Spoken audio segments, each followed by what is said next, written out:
Korang tengok duit dah instan masuk ke bank kita.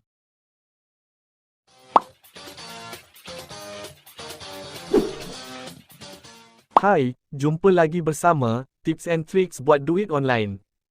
Dalam video kali ini saya nak buat tutorial cara instant transfer dari PayPal ke Bank Malaysia. Okey ni, saya dah buka PayPal account saya. Klik transfer money. Yang pertama, kita kena link debit card. Kalau kita link bank account, duit akan lambat masuk ke bank kita, biasa dalam 2 hingga ke 3 hari bekerja. Kali ni saya nak instant withdraw. Klik debit card.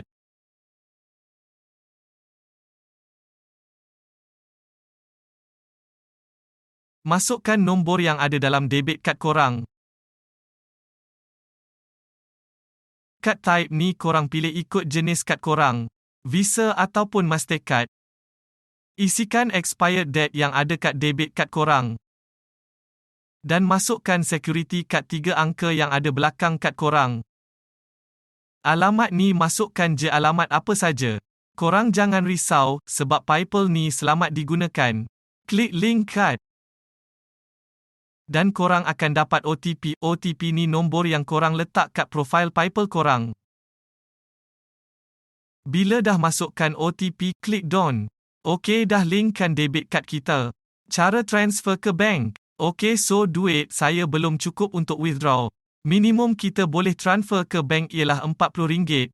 One day later. Okey, so duit dah cukup untuk withdraw. Ni duit percuma, hasil dari main game di aplikasi yang ada di channel saya. Klik transfer. So debit card dah link. Klik transfer now.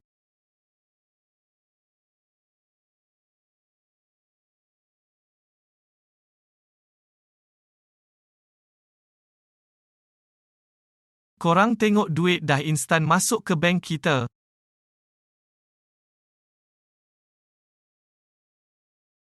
Bagi korang yang berminat buat duit percuma tanpa modal, boleh tengok kat channel saya, ada pelbagai cara untuk buat duit secara online.